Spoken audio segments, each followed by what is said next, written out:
बिस्मिल्लाहिर्रहमानिर्रहीम, अस्सलाम वालेकुम नाज़रीन, तीन में खुश आमदीद। अभी हम जब ये वीडियो करने से पहले बाहर आ रहे थे तो गली में तीन लोग बात कर रहे थे कि जंग शुरू होगी। एक कह रहा था होगी, दूसरा कह रहा था नहीं अटैक कर सकेगा मोदी। तो ये टॉक ऑफ द टाउन है, हर किसी के जहन में ये सवाल है कि जंग शुरू होने जा रही है, नहीं होने जा रही, क्या हो रहा है। पिछले 24 घंटे के दौरान जो वाक़यात हुए हैं वो बड़े इंपॉर्टेंट हैं और उसी का हम आपके सामने सारी सूरत हाल रखेंगे। उसी के एनालिसिस में आपको ये अंदाज़ा हो जाएगा कि आने वाले 24 घंटों में क्या होने जा रहा है। सदीक जान साहब हमारे साथ मौजूद हैं, ज़ुबैर अली ख़ान मौजूद हैं। अब जब हम ये वीडियो रिकॉर्ड कर रहे हैं तो अब से थोड़ी देर पहले ही ये खबर सामने आई कि अमरीकी वज़ीर ख़ारजा से वज़ीर आज़म शहबाज शरीफ का रब्ता हुआ है। क्या जंग रुकवाने के लिए इंटरनेशनल प्लेयर्स इन्वॉल्व हो गए। इंडिया जो बिल्कुल तैयारी उसने कर रखी थी कि वो अटैक करेगा, फिर कल रात झड़पें हुई लेकिन कोई अभी तक वो एक्शन नहीं ले सका है। क्या वजह है, पाकिस्तान की तरफ से क्या रिस्पांस है, इस सारी सूरत हाल को हम सम अप करेंगे। सदीक जान साहब आपसे आगाज़ करते हैं कि पिछले 24 घंटे बहुत अहमियत के हामिल थे और उसके दौरान होने वाले जो वाक़यात हैं वो क्या सजेस्ट करते हैं। देखें रिजवान साहब, इस वक्त जो सूरत हाल है इसमें कोई शक नहीं है कि अभी तक जो है वो इंडियन मीडिया के ऊपर तो जंगी जुनून सवार है, लेकिन सवाल ये है कि इंडिया क्यों नहीं कर पा रहा। ये बड़ा इंपॉर्टेंट सवाल है क्योंकि देखें इंडिया में इस वक्त उनके जो मीडिया है ना उसमें यही डिस्कशन है कि क्या मोदी कोई प्रॉक्सी के ज़रिए कोई वाक़या करवाएगा पाकिस्तान के अंदर, खुदा न खास्ता पाकिस्तान की कहीं टूरिस्ट जो हैं उनको निशाना बनाया जाएगा, या कोई पाकिस्तान की किसी बड़ी शख्सियत को टारगेट किया जाएगा, या कोई मिसाइल जो है वो दागा जाएगा, या बॉर्डर से जो है वो इंडियन जो आर्मी है वो क्रॉस करके और पाकिस्तान में दाखिल होने की कोशिश करेगी। करेगा क्या, ये बहुत डिस्कशन है। और इंडियन मीडिया तो पता है आपको कि वो तो कहता है कि बस फौरन से पहले कुछ हो जाए, लेकिन इंडिया क्यों नहीं कर पा रहा, ये बहुत इंपॉर्टेंट है। देखिए एक तो मसला ये है कि इंडिया को भी इस बात का पता है कि उनकी जो इकोनॉमी है, जो इस वक्त उसकी सूरत हाल है, ज़ाहिर है 1.5 अरब का मुल्क है, पहले ही उनको काफ़ी चैलेंजेस का सामना है। अगर वो जंग में जाते हैं तो उनके लिए खासी मुश्किलात होंगी उनकी इकोनॉमी के लिए। और फिर जिस तरह से उन्होंने बड़े बड़े कॉन्ट्रैक्ट साइन किए हैं कई मुल्कों के साथ, तो उन्होंने एक बड़ी मार्केट है, ज़ाहिर है 1.5 अरब का मुल्क है तो एक बड़ी मार्केट है ना, तो उनको एक तो ये उनकी इकोनॉमी वाला मामला है कि उसने मोदी ने जो भी स्टेप लेना है, क्योंकि देखें मोदी जब भी कोई स्टेप लेगा आगाज़ वो करेगा, लेकिन उसके बाद क्या होगा ये किसी को नहीं पता। और जाहिर है इसीलिए अमेरिका या इंटरनेशनल जो कुव्वतें हैं, या इवन के सऊदी अरब है या कतर है, इन सारों को एक्टिव होना चाहिए, इसलिए कि दोनों एटमी मुल्क हैं और खुदा न खास्ता ये चीज़ हुई तो किसी को नहीं पता कि कहाँ पर रुकेगा। एक तो इकोनॉमी इंडिया की जो पहले ही चैलेंजेस उनके लिए बहुत ज़्यादा हैं, अगर वो जंग में जाते हैं तो उसको काफ़ी धचके पहुंचेंगे उनकी इकोनॉमी को। दूसरा देखें, मैं मुसलसल एक चीज़ अर्ज कर रहा हूं कि इंडिया पाकिस्तान के रिएक्शन को एवेल्युएट नहीं कर पा रहा। उनको इस बात का अंदाज़ा नहीं है कि पाकिस्तान किस हद तक जाएगा, क्योंकि देखें जब जंग मुसलत कर दी जाएगी फिर पाकिस्तान पीछे तो नहीं हटेगा ना, फिर पाकिस्तान किसी भी हद तक जाएगा। और फिर 2019 उनको याद ही है कि कितनी उनको सुबकी उठानी पड़ी, जो उनका जहाज़ भी हमने मार गिराया, उनका पायलट भी पकड़ लिया, फिर उसको दिया भी सही, ये सारा। एक और जो बड़ी वजह है वो ये है कि इंडिया इंटरनेशनली कोई स्पोर्ट हासिल नहीं कर सका। और वो स्पोर्ट क्यों हासिल नहीं कर सका, उसकी वजह है उनके झूठ। जो इंडिया ने झूठ बोले, पूरी दुनिया को उन्होंने कहा कि जी पाकिस्तान ने कराया है, पूरी दुनिया ने कहा सबूत लाओ, जिन जिन सफीनों से वो मिले उन्होंने कहा सबूत लाओ, एक सबूत नहीं दे सका भारत। फिर वो जब सबूत नहीं दे सका तो जाहिर है उनको वो सपोर्ट नहीं मिली, इंटरनेशनल मीडिया में उनको वो सपोर्ट नहीं मिली, वो नैरेटिव नहीं बना सके। अगर इस वक्त हम बात करें, यानी 1 मई का आगाज हो गया है और या होने को है, अब जब लोग वीडियो देख रहे हैं तो 1 मई का आगाज हो गया होगा, नैरेटिव की जंग पाकिस्तान जीत गया है, बयानिए की जंग पाकिस्तान जीत गया है। पाकिस्तान कैसे बयानिए की जंग जीत गया है, इंटरनेशनली भी पूरी दुनिया में कैसे जीता है पाकिस्तान। इंडिया ने कहा कि पहलगाम का वाकया पाकिस्तान ने किया है, पाकिस्तान ने कहा कि जी आए कोई इंटरनेशनल फोरम तहकीकात कर ले, हम हाजिर हैं। अब इससे बड़ी बात क्या है, इससे बड़ी क्या मौकफ किसी मुल्क का हो सकता है, ये जीत है पाकिस्तान की। दूसरा ये हुआ कि जब भारत झूठ बोल रहा था कि पाकिस्तान ने पहलगाम का वाकया किया है, तो पाकिस्तान की तरफ से DGISPR प्रेस कॉन्फ्रेंस करते हैं, ये आज वाली की बात नहीं कर रहा, कल जो हुई है, उसमें उन्होंने ऑडियो चला दी, उसमें उन्होंने व्हाट्सएप चैट दिखा दी, उसमें उन्होंने वो सारी वीडियोस जारी कर दी, चला दी, और फिर आर्मी के जो हाजिर सर्विस ऑफिसर्स हैं उनके नाम तक बता दिए, उनकी तस्वीरें तक चला दी हैं। अब आप मुझे बताएं, एक तरफ इंडिया कहता है कि पहलगाम पाकिस्तान ने किया है और एक जरा बराबर जो है वो नहीं दिखा सके, सबूत नहीं दे सके, और पाकिस्तान जो है वो सिर्फ 2 वाकयात के पाकिस्तान ने सबूत दिखाए हैं, ऐसे दर्जनों पाकिस्तान के पास चीजें हैं। तो अब आप बताएं कि इंटरनेशनली नैरेटिव पाकिस्तान का खरीदा जाएगा या इंडिया का नैरेटिव खरीदा जाएगा? नैरेटिव कभी भी नहीं। अच्छा, फिर एक चीज और देखें कि वहां पे जहां पे पहलगाम में वाकया हुआ, जुबैर साहब, उधर ये दिखाया जा रहा है कि वहां पे उनकी आर्मी जो है वो ऑपरेशन कर रही है, सर्च ऑपरेशन कर रही है। मुझे बताएं कोई इंसानी अक्ल, वो मैं वही बता रहा हूं, इंसानी अक्ल ये बात मानता है कि उनकी फौज सर्च ऑपरेशन कर रही है, लेटे हुए हैं घास में और वो ऐसा से आगे बढ़ रहे हैं और इंडियन चैनल्स वहां से लाइव हैं? कोई दिमाग ये बात मानता है? मतलब जरा सा कोई गुजर रहे हैं बिल्कुल करीब से रिपोर्ट। नहीं नहीं, वो एक और वीडियो है, वो पुरानी वीडियो है। मैं एक और की बात कर रहा हूं, मैं उसकी बात कर रहा हूं जो अभी जो वो दिखा रहे हैं कि सर्च ऑपरेशन जारी है। और भाई सर्च ऑपरेशन, आपकी 8 लाख वहां पे फौज है, 10 दिन होने को हैं, आप अभी तक सर्च ऑपरेशन मुकम्मल नहीं कर सके। ये है आपकी इंटेलिजेंस, ये है आपकी। और आप फिर कहते हैं कि जी वहां पाकिस्तान वो करके और पाकिस्तान की तरफ भागे हैं। यार 400 किलोमीटर, आप 400 किलोमीटर, आपकी 8 लाख फौज 400 किलोमीटर को वहां पे आपकी 7 एजेंसीज वहां पे काम करते हैं और आप अभी तक वो 400 किलोमीटर में उन बंदों को नहीं आप पकड़ सके। तो इसी से पता चलता है कि आपने ये खुद कराया फॉल्स फ्लैग ऑपरेशन, इसलिए आपको बंदे नहीं मिल रहे।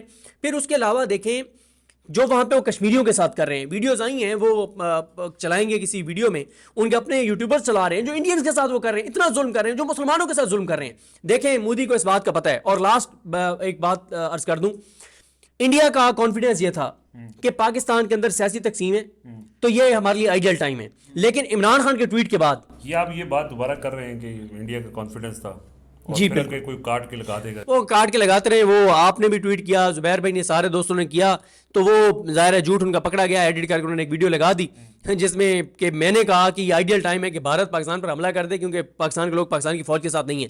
पहले दिन से मैं ये बात कर रहा था और मैं इसलिए ये पीटीआई के लोगों को भी कह रहा था कि खुदा ना करे, खुदा ना करे, खुदा ना करे जंग लगी तो कौन सा पाकिस्तानी पीछे रह सकता है। ठीक है, वो तो देखें अब इमरान खान के ट्वीट के बाद जो नैरेटिव बना है तो ये धचका है भारत के लिए। मैं ये समझता हूं भारत ने आज से 2 दिन पहले जो प्लान किया भी था उसको इसलिए धचका पहुंचा है। एक डीजीआईएसपीआर की प्रेस कॉन्फ्रेंस कल वाली जिसमें उन्होंने सबूत दिखाए, वो उनके लिए एक बड़ा चैलेंज है कि आप इंटरनेशनली देखें ना, ये डोजियर तैयार करके पाकिस्तान जब देगा पूरी दुनिया के सफारत खानों को और इंटरनेशनल मीडिया को, तो भारत कैसे इसको डिनाई कर सकता है। दूसरी बात ये, भारत कहे ना, भारत कहे कि पाकिस्तान की इंटरनेशनल फोरम पे लेके जाए, हम आते हैं, पाकिस्तान नहीं कहेगा तो ये बात, क्योंकि वो उन्हें पता है कि उन्होंने ये किया है। दूसरा उनके लिए ये सरप्राइज इमरान खान का ट्वीट था, उसके बाद पाकिस्तान के लोगों का रिएक्शन। लिहाजा मोदी करना चाहता है इसलिए कि वो पॉलिटिकली बहुत वीक हो चुका है। फिर एक और चीज़ है, बीजेपी की ये रवायत रही है कि जो भी 75 साल की उम्र को पहुंचता है उसको ओहदे से हटा दिया जाता है, और वहां पे बात चल रही है कि मोदी को हटाकर और अमित शाह को बना दिया जाए प्राइम मिनिस्टर, और अगर ना भी हटाएं तो वो यही टर्म ही पूरी करेगा, उसके बाद तो उसने आना ही नहीं है। तो मोदी पॉलिटिकली कमजोर है। फिर वहां जो अभी आगे बिहार में जो इलेक्शन होने जा रहे हैं उसमें उसको चाहिए पॉपुलैरिटी चाहिए। ये मैं ये समझता हूं कि मोदी को ना, वो जैसे कहते हैं कि लेने के देने पड़ गए, उसने ये सारा कुछ किया था पॉलिटिकली अपने आप को मजबूत करने के लिए, लेकिन वो अपने ही ट्रैप में खुद फंस गया है, अपने खोदे गए गड्ढे में खुद गिर गया है। और हमें इस बात की तारीफ करनी चाहिए, पाकिस्तान का मीडिया हो, पाकिस्तान का सोशल मीडिया हो, पाकिस्तान का जो रिएक्शन है वो बहुत शानदार है। और पाकिस्तान ने अभी मेरा ख्याल है पहला सरप्राइज दिया है, जो सबूत दिखाए हैं। अभी जैसे जैसे ये बात आगे बढ़ेगी तो पाकिस्तान जो जो सबूत दिखाएगा तो बड़ा मुश्किल होता जाएगा भारत के लिए। और कल रात जो थोड़ी कोशिश की थी इंडिया ने पाकिस्तान में लाइन ऑफ कंट्रोल के ऊपर, उसके हवाले से भी ये इतलात वहाँ से आई हैं कि बड़ा ज़बरदस्त उनको वहाँ जवाब मिला है और मुँह की खानी पड़ी है। और उनकी कोशिश थी कि वो इलाका जो थोड़ा सा इंडिया आसानी से कब्जा कर सकता है वो उनको नहीं करने दिया गया। बड़े ज़ाहिर है पाकिस्तान के डिफेंस, इसके ऊपर तो कोई दो राय नहीं है। ज़ुबैर साहब, इमरान खान का ट्वीट आया और इमरान खान के ट्वीट आने के बाद ये हुआ है कि वो जो एक सोशल मीडिया के ऊपर पाकिस्तान के अंदर एक बात चल रही थी कि शायद कोई डिवीजन है इस हवाले से, दिफा के हवाले से, वो इमरान खान ने क्लियर कर दिया। उन्होंने कहा जी इस मामले के ऊपर तो कम से कम कोई डिवीजन नहीं हो सकती। और ये उनके इस ट्वीट के बाद ज़ाहिर है उन्होंने इंडिया को अटैक किया, मोदी को किया, जैसे वो हमेशा से करते आए हैं। उनको तो प्रॉब्लम हुई पाकिस्तान में भी कोई कहीं ना कहीं सियासी तौर पर वो जो एक बयानिया बनाया जा रहा था उसको बिल्कुल उन्होंने एक तरह से दबरदूस कर दिया उस बयानिया को। आप कैसे देखते हैं आप? अच्छा, इस सवाल के जवाब पर आने से पहले ना एक चीज़ जो सदीक भाई बात कर रहे थे उसी को मैं ज़रा कंटिन्यू करता हूँ। ये जब पहलगाम वाला इंसिडेंट हुआ तो उसके बाद नरेंद्र मोदी ने जो इंडिया ने जो एक्शन लिए वो 4 बड़े एक्शन थे। उसमें से एक जो सबसे बड़ा था वो तो पानी बंद करने वाला था, बाकी तो वैसे ही सपोर्टिंग थे। वीज़े मनसूख किए, पाकिस्तानियों को 24 घंटे के अंदर मुल्क छोड़ने का कहा, एयर स्पेस बंद की, और उसके अलावा जो है ना वो तजारत तो ऑलरेडी पाकिस्तान की बंद है ना,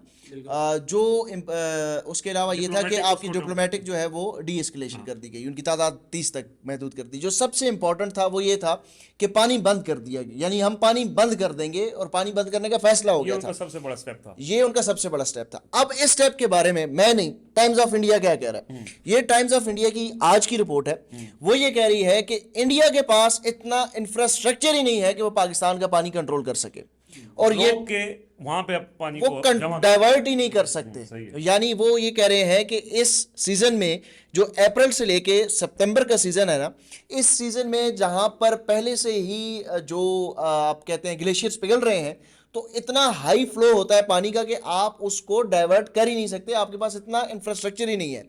ये अगर इंडिया कर सकेगा तो वो करेगा सितंबर के बाद, यानी सर्दियों में पाकिस्तान को थोड़ी सी हीट महसूस हो सकती है। मौजूदा सूरत हाल में इंडिया के पास वो कैपेसिटी ही नहीं है कि वो पाकिस्तान का पानी जो है वो रोके। ये मैं नहीं कह रहा, तो खुद डूबेगा, ये मैं नहीं कह रहा, ये टाइम्स ऑफ इंडिया की आज की रिपोर्ट है। और ये जो है ये हैदराबाद बेस्ड एक रिसर्चर डायरेक्टर है आंजल प्रकाश साहब, वो ये एक्सपर्ट है इंडस वाटर ट्रीटी के ऊपर, उनकी ये एनालिसिस है सारा, और उन्होंने इसके ऊपर ना तफसीली रिपोर्ट आज जो है टाइम्स ऑफ इंडिया ने ये छापी है। अच्छा, दूसरा जो है वो मोदी जो है, मोदी सरकार ये क्लेम करती थी कि पाकिस्तान को पहलगाम के ऊपर हमने भारतीय फोर्सेस को ये फ्री हैंड दे दिया है। कल रात ये चलता रहा कि वक्त और जगह का तयन हम करेंगे, और आपको याद है कि वक्त और जगह का तयन के अल्फाज जो हैं वो 2019 में पुलवामा के बाद पाकिस्तान के जो उस वक्त के DGI-SPR थे आसिफ गफूर साहब, उन्होंने ये स्टेटमेंट दी थी। अब वही रेप्लिका कल रात को ये चलाते रहे। उसके बाद हुआ क्या, जो सियालकोट सेक्टर में जो सारी हुई, उसके बाद लाइन ऑफ कंट्रोल के ऊपर हुई, ये फिर मैं नहीं कह रहा, ये टाइम्स ऑफ इंडिया की रिपोर्ट कह रही है कि दोनों DGMOs का आपस में राब्ता हुआ है, और DGMOs के राब्ता करने के बाद उन्होंने ये कहा है कि ये जो लाइन ऑफ कंट्रोल के ऊपर जो खिलाफ वर्जी हुई है ये पाकिस्तान ने की है और इसको रोका जाए। यानी उन्होंने राब्ता किया, और अगर वो जो धमकियां दे रहे थे फिर करते हमला। जो मोदी सरकार का जो पूरा गोदी मीडिया था वो पिछले 10 दिनों से यही चीख रहा है, चला रहा है कि भाई काउंटडाउन चल रहा था कि अब पाकिस्तान जो है वो नेक्स्ट मूव के लिए तैयार रहे और पाकिस्तान का तहस नहस निकल जाएगा तो फिर हमला करते।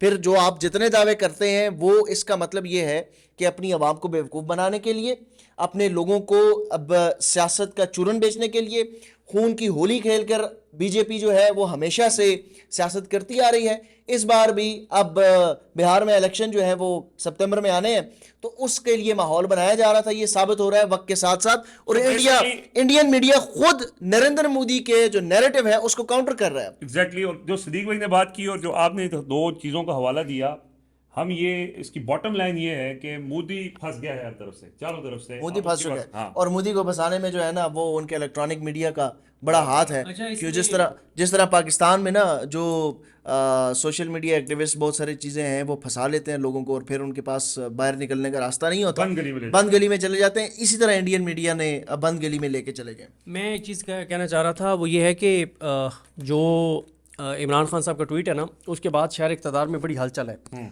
और शहर इक़्तिदार में यहाँ तक नून लीग के जो करीबी हलके हैं वो काफ़ी अपसेट हैं। अच्छा। क्योंकि देखें, नून लीग की जो हुकूमत है वो इसी वजह से चल रही है कि इस्टेब्लिशमेंट और इमरान खान की लड़ाई है। और इमरान खान साहब के ट्वीट के बाद जिस तरह से उन्होंने हुब्बुल वतनी का जो सबूत दिया है, जो कि हमें तो कोई शक नहीं था, लेकिन झूठा नैरेटिव बनाया गया था कि इमरान खान पाकिस्तान के ख़िलाफ़ है और फ़ौज के बतौर इदारा ख़िलाफ़ है, लेकिन इमरान खान के ट्वीट ने यह साबित कर दिया कि ना उनकी लड़ाई फ़ौज से है, ना वो मुल्की दिफा के मामले में पीछे हैं, बल्कि सबसे आगे हैं, और पाकिस्तान की वो आवाज़ हैं, पाकिस्तान के वकील हैं, पाकिस्तान से बढ़ के उनके लिए कुछ नहीं है। उन्होंने अपने साथ होने वाले हर चीज़ को पसे पुष्ट डाल के, और भारत का जब मामला आएगा तो हाँ, उस पर कुछ लोग ये कह रहे हैं कि इस चीज़ का नून लीग की सफ़ों में काफ़ी हलचल है, काफ़ी परेशानी है, नून लीग की सफ़ों में बहुत परेशानी है। और क्योंकि वो ये समझते हैं कि इस्टेब्लिशमेंट और इमरान खान के मामलात अगर बेहतर होते हैं तो फिर नून लीग की तो छुट्टी कंफर्म है। उसकी वजह यह है कि नून लीग ना तो डिलीवर कर सकी है, ना नैरेटिव बना सकी है, बल्कि जो इंटरनेशनल नैरेटिव भी नून लीग नहीं बना पा रही। नून लीग जो है वो भारत को भी मौसर जवाब नहीं दे पा रही, नून लीग सोशल मीडिया पे भी भारत को जवाब नहीं दे पा रही। तो हर महाज के ऊपर नंबर 1 के ऊपर जो खड़ी है वो तहरीक इंसाफ खड़ी है, और नून लीग की सफ़ों में खासी परेशानी है कि अगर इस ट्वीट के बाद इदारे के दरमियान और इमरान खान के दरमियान बर्फ़ पिघलती है, मामलात बेहतर होते हैं, तो इसको नून लीग ये समझती है कि हमारी छुट्टी हो सकती है। तो ये भी एक चीज़ शहर इक़्तिदार में बड़ी इंपॉर्टेंट डेवलपमेंट है। सदीक भाई, इसमें एक जो चीज़ है ना वो बड़ी इंपॉर्टेंट ये भी है कि जब इस वक्त ये जो सारा सोशल मीडिया, जो पेड सोशल मीडिया है, जो 2 सालों से उनके ऊपर करोड़ों अरबों रुपए के फंड्स लग चुके हैं, वो ये साबित करने की कोशिश कर रहा था कि इमरान खान एंटी स्टेट है, इमरान खान एंटी आर्मी है और वो प्रो इंडिया हो जाएंगे जब जंग की बात आएगी। अच्छा, उनसे जो बयानात दिलवाने की बातें भी हो रही थी, लेकिन इमरान खान ने जब ट्वीट की तो वो एक सादा सा सवाल है कि वो ट्वीट जो कि प्रो पाकिस्तान थी, वो ट्वीट जो कि भारत को मुंह तोड़ जवाब था, वो ट्वीट किसने रुकवाई? क्योंकि उस ट्वीट की जो कवरेज थी वो कवरेज जो है ना इलेक्ट्रॉनिक मीडिया पे हुई, ना आज के अखबारात पे हुई। मतलब इमरान खान का क्या कद, इमरान खान के साथ ये साबित करते थे ना कि इमरान खान अपनी सियासी लड़ाई को इतना आगे ले गए हैं कि वो पाकिस्तान का भी नहीं सोचते। तो वो कौन लोग हैं जिन्होंने इमरान खान का बयान रोका? क्या उनकी लड़ाई पाकिस्तान से भी बड़ी है? वो इमरान खान को, ताकि इमरान खान का कद बड़ा साबित नहीं होगा, ये सारे जो बोने इन्होंने बिठाए हुए हैं, जो क्लाउन्स हैं, तो इमरान खान ये जो बयानिया नहीं बना सके। इमरान खान ने एक ट्वीट के जरिए, वो किसी ने सुना नहीं, किसी ने बोला नहीं, सिर्फ उनकी टीम ने ट्वीट की है, वो पूरा नैरेटिव बन गया। इंडियन मीडिया ने भी उस ट्वीट को उठाया। वो नैरेटिव जो शहबाज शरीफ और नवाज शरीफ, जरदारी, मरियम नवाज सारे मिलकर नहीं बना सके, इमरान खान ने उस ट्वीट के साथ नैरेटिव तो बना दिया। लेकिन इलेक्ट्रॉनिक मीडिया को किसने रोका कि भारत को जो जवाब दिया जा रहा है? क्योंकि उस ट्वीट के अंदर खालिसतन मोदी को टारगेट किया गया था, उस ट्वीट के अंदर खालिसतन इंडिया का जो बीजेपी का आरएसएस जो नैरेटिव है उसको टारगेट किया गया था। उसके अलावा कोई पॉलिटिकल बात नहीं थी। मोदी के कुछ दोस्तों को भी उन्होंने टारगेट किया था, लेकिन वो कवरेज नहीं मिली ना। तो इसका मतलब ये है कि वो लोग जो सारा कुछ कंट्रोल कर रहे हैं वो भी मोदी को दोस्त हैं। यानी इंडिया के खिलाफ इमरान खान का बयान इंडियन मीडिया ने चलाया, लेकिन पाकिस्तानी मीडिया ने नहीं एक चलाया। अपडेट आई है सर, वो हम बता देते हैं। डीजीआई सही general Asim, lieutenant general Asim Malik साहब जो हैं, उनको जो है वो कौमी सलामती के मुशीर का इजाफी चार्ज जो है वो दे दिया गया है। ये बहुत बड़ी डेवलपमेंट है। ये बहुत बड़ी डेवलपमेंट इसलिए है कि नून लीग और पीपल्स पार्टी दोनों जो बंदे लगवाना चाहते थे उन दोनों को नहीं लगाया गया, और आसिम मलिक साहब को जो है वो कौमी सलामती के मुशीर का इजाफी चार्ज दिया गया। सही है जी, ब्रेकिंग न्यूज़ भी आपसे शेयर कर रहे हैं। सो इसके साथ साथ कोई और डेवलपमेंट होगी, क्योंकि डेवलपिंग सिचुएशन है, लम्हा बलम्हा बदलती सूरत हाल है, तो हम कोशिश करेंगे कि साथ साथ आपको आगाह करते रहें। फिलहाल हमें इजाज़त दीजिए, अल्लाह हाफिज़।